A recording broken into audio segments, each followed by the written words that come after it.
Welcome back, friends, in English Made Easy by Neha. Hey, welcome back.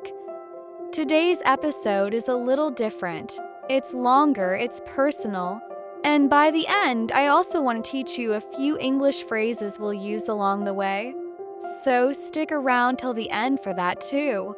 We're talking about something every family in this generation is quietly struggling with. Parents and children who love each other deeply, but somehow can't talk to each other anymore. Let's start with a story. A father and his son lived in the same house for 3 years and barely spoke more than 10 words a day to each other. Not because they didn't love each other, because neither one knew how to break the silence. Ramesh Ji is 52 years old. His son Kabir is 17.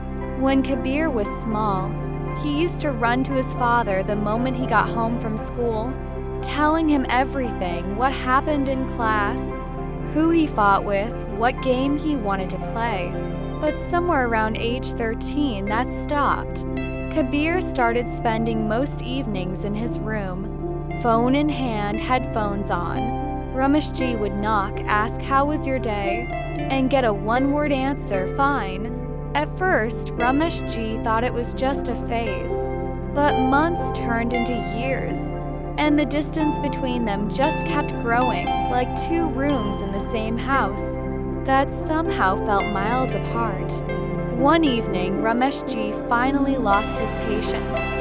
He walked into Kabir's room and said, "You used to tell me everything. Now I don't even know who your friends are. What happened to us?" Kabir didn't look up from his phone. He just said, "You wouldn't understand anyway."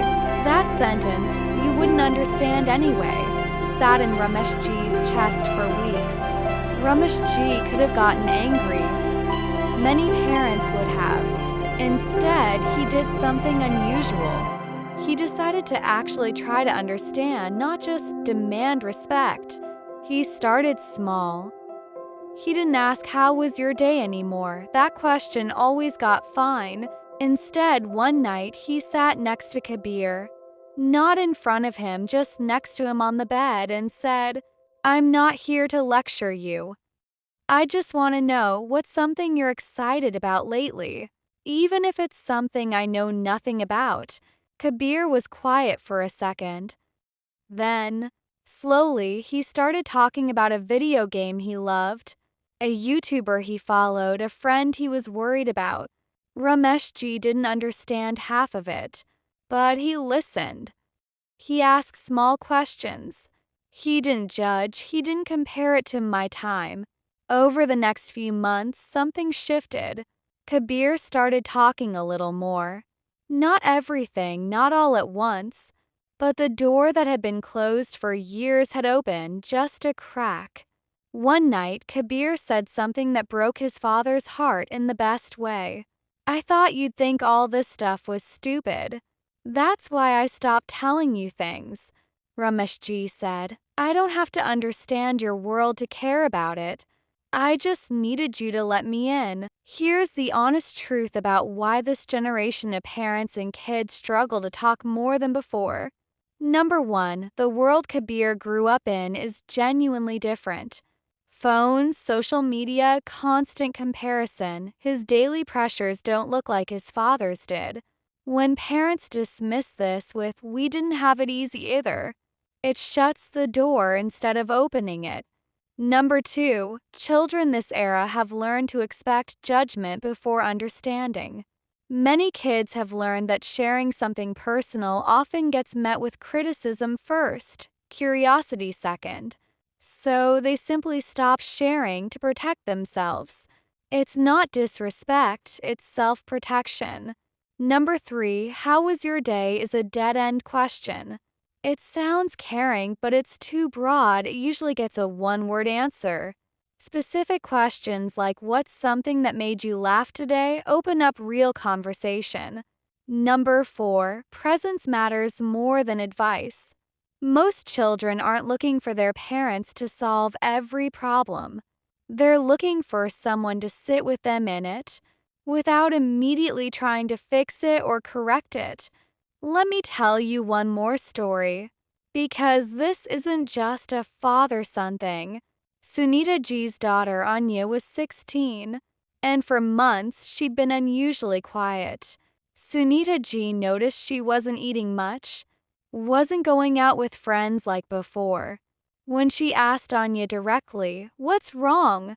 Anya always said, "Nothing, I'm fine." One night, Sunita G sat outside Anya's door, not knocking, not demanding to come in, and just said through the door, "I'm not going anywhere.